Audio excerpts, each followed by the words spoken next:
이번 순서는 제주를 소재로 한 책을 통해 제주의 역사와 문화 그리고 제주 사람들의 삶을 만나는 책 속의 제주 시간입니다. 모슬포에서 책방을 운영하는 신의주 책방지기가 함께하는데요.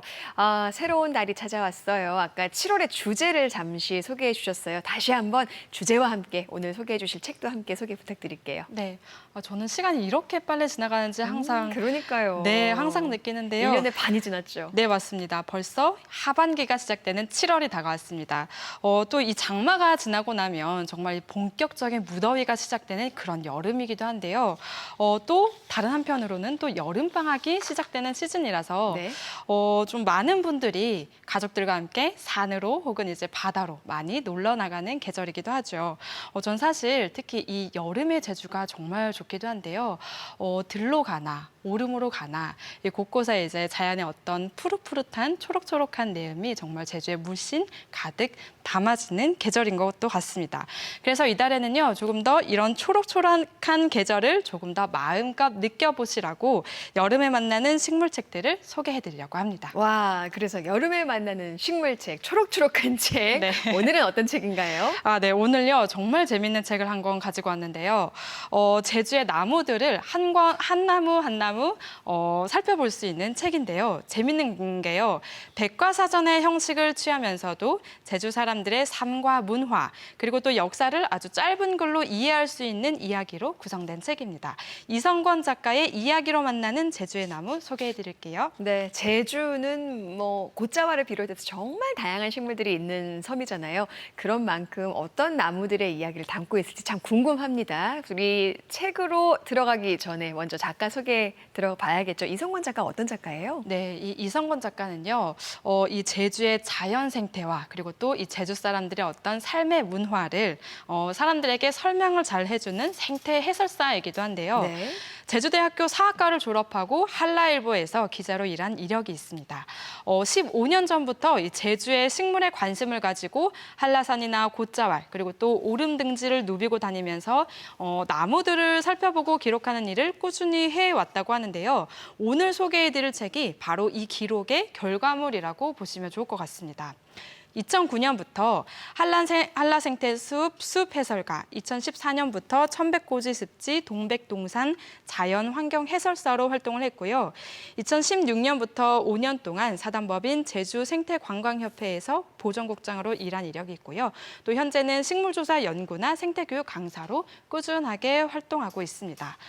이렇게 꾸준하게 산을 다니면서 식물들을 기록한 탓인지 미기록 양치식물인 반들산쇠고비를 발견해서 한국자원식물학회지에서 공저자로 발표한 이력도 있는데요. 쓴 책으로는 동백동산에서 고사리와 마주하다라는 책이 있고요. 또 공저로는 생물권 보전지역 가반이라는 책이 있습니다.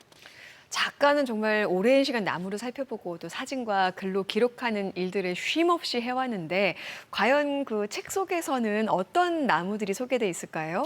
네, 이 책에서는요, 제주도에 자라는 나무가 토탈 약 320종에 달하는데요. 네. 이 책에서는 무려 156종의 나무를 소개하고 있습니다.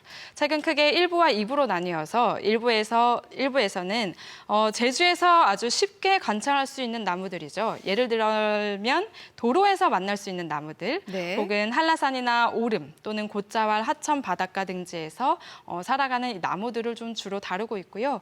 또 2부에서는 제주도에서만 자생하는 나무이거나 또 아니면 제주 땅에서 아주 오랫동안 살아내왔던 그런 나무들, 혹은 산딸기나 도토리가 열리는 그런 나무들 등 어떤 그 나무의 특성에 대해서 구분을 잘 짓고 있긴 하더라고요.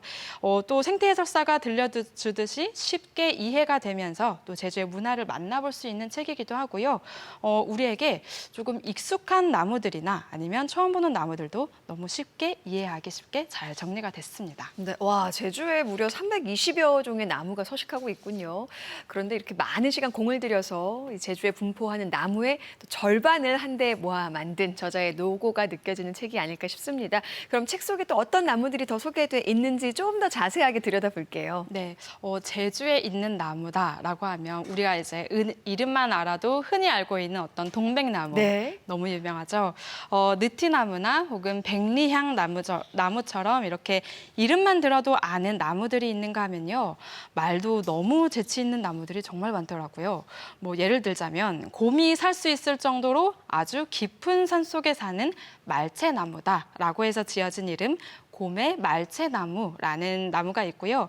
또 키가 작은 오줌 냄새가 나는 나무라고 해서 말오줌대 나무라는 것도 있습니다. 와, 말 오줌대 나무 이름이 참 특이해요. 그대로 받아들이자면 말 오줌이 부는 나무 뭐 이런 네. 뜻일까요? 너무 재밌죠? 네.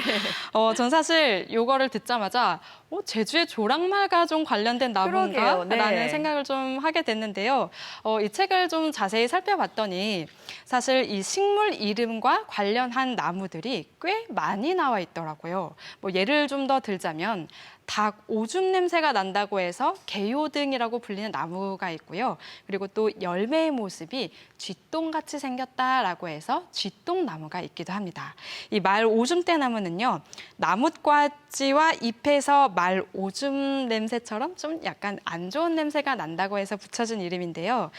제주도에서는 밑오동낭, 밑오줌낭이라고도 부른다고 합니다. 네. 어떻게 설명하고 있는지 책 속의 언어로 낭독해 드릴게요. 네. 말 오줌대는 제주도에서 곶자왈의 숲 가장자리나 빛이 잘 들어오는 하천변 숲속에서 자란다. 하지만 존재감이 별로 없다. 크게 자라는 나무도 아니고 그렇다고 키 작은 나무도 아니다. 말 그대로 어중간하여 큰 나무 사이에 끼어 있기 일쑤다. 말 오줌대 나무가 존재감을 드러낼 때는 열매가 익어가는 초가을이다.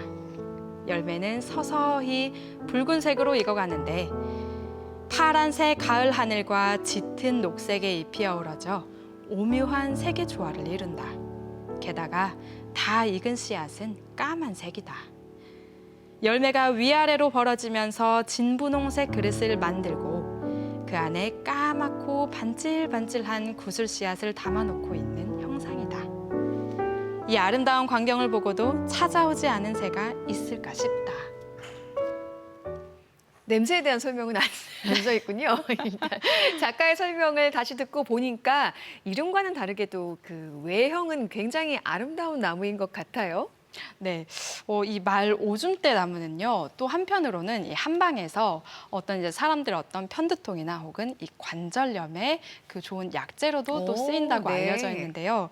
냄새가 조금 나긴 하는 나무긴 하지만요, 좀 더 예쁘기도 하고요. 그리고 또 우리 몸에도 좋은 약재로도 쓰인다고 하니까 좀 반갑기도 하더라고요. 네, 이렇게 제주도 곳곳에 뿌리 내리고 있는 제주 나무들의 모습에는 그 나무에 기대어 살아온 제주 사람들의 삶이 또 새겨져 있죠. 저자는 이렇게 이어져 있는 제주도 사람들의 이야기도 함께 들려주고 있는 것 같아요. 네, 맞습니다. 정말 이 나무가 어떻게 이제 사람들의 생활사에 관여하고 있는지 네. 이 지은이가 첫 문장에 이제 들어가는 글에 자세하게 좀 적어 놓았는데요. 그 부분을 좀 들려드릴게요. 팽나무는 제주도의 어느 곳에서나 흔히 볼 수 있는 나무로 척박한 환경에서도 잘 자라 마을의 쉼터구실을 한다. 곶자왈의 종가시나무는 재질이 강하여 과거 주요 농기구의 재료가 되었으며 구실잡밤 나무로는 덕판배를 만들었다. 제주도 신당의 당목은 신이 깃든 곳이 아니라 좌정한 곳이어서 나무의 종류보다 그 장소에서 자라는 나무가 더 중요했다. 중산간 마을에서는 팽나무나 푸조나무 등 산에서 자라는 큰 나무들이 당목이 되지만 해안 마을에서는 우묵사슬의 시나무, 보리밤나무 등 바닷가에 자라는 나무가 그 역할을 한다. 와, 중산간 마을이냐, 해안 마을이냐에 따라서도 당목이 달라지는 것까지도 설명이 돼 있고요. 팽나무 아래에서 쉬고 계시는 게 어르신들의 모습도 절로 상상이 됩니다. 이렇게 나무는 숲이 되기도 하고요. 또 쉼터가 되기도 하고 농기구가 되기까지 하는데 정말 여러 가지로 많은 도움을 주고 있어서 문득 들으니까 아낌없이 주는 나무가 네. 생각나는데요. 책 속에서는 이렇게 다양한 나무들이 소개되고 있잖아요. 7월에 만날 수 있는 나무, 그럼 어떤 나무가 있을까요? 7월에 제주도에 제주도에 정말 많은 나무들을 정말 많이 또 만나볼 수가 있는데요.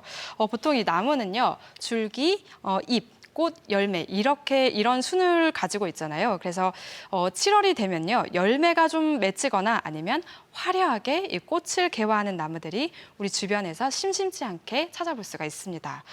산지에서 자라는 낙엽성 작은 키 나무인 작살나무가 지금 이 시즌에 꽃이 아주 자글자글하게 볼 수 있기도 하고요. 또 옅은 분홍색을 띠고 있는데 작은 꽃망울이 무척이나 예쁘거든요. 또 이 분홍꽃들이요, 9월로 넘어가게 되면 보라색 열매로 탈바꿈한다고 하니까요. 이 곶자왈의 시원한 그늘막에서 이 나무도 한번 관찰해 보시고 또 나중에 그 자리에서 어떻게 변화하는지 관찰해 보시면 좋을 것 같습니다. 그리고 또 이 바닷가에 가면 늘 보이는 나무죠. 바로 순비기 나무. 지금부터 9월까지 보라색이나 흰색 꽃이 완연하게 피는 시기이니까요. 바닷가에 물놀이 하러 가실 때 관찰해 보셔도 좋을 것 같습니다. 네, 물놀이 말씀하셨지만 여름방학 맞아서 아이들 데리고 뭐 산으로 바다로 많이들 떠나실 텐데요. 이 책 먼저 한번 아이들과 읽어보시고 이렇게 365일 한결같이 그 자리를 지키고 있는 나무들 관찰도 하고 또 책 속에 있는 나무들 찾아보기도 하면서 노는 것도 또 다른 아이들과 함께 즐길 수 있는 추억거리가 될 수 있을 것 같아요. 네, 그렇죠. 저는 사실 개인적으로요, 예전에는 잘 몰랐는데, 이제야 좀 오름에 올라가서 이렇게 예쁜 꽃들이 많구나 하면서 좀 호기심을 가지게 됐어요. 네. 같은 오름을 사계절을 가봐도 풍광이 정말 많이 다르더라고요. 그 다름을 선사하는 것들이 바로 이 나무들, 그리고 또 식물들이 탈바꿈하는 그런 모습 때문에 그런 건데요. 정말 아름다워 보이더라고요. 그런 문구가 좀 생각났어요. 이 나태주 시인의 시, 많이 아실 텐데요. 자세히 보아야 사랑스럽다라는 이 문구가 절로 떠오르는 그런 계절인데요. 어떤 나무들이 우리 주변에 있는지 자세히 살펴보면 이 계절의 풍요로움이 더 많이 와닿지 않을까 싶습니다. 네. 게다가 오늘 소개해드린 책 이 이야기로 만나는 제주의 나무는요. 많은 사람들이 쉽게 접근하기에도 더 좋은 책인 것 같아서요. 많은 분들이 꼭 한번 찾아서 읽어보시면 좋을 것 같습니다. 오늘도 친절한 책 소개 잘 들었습니다. 고맙습니다. 감사합니다.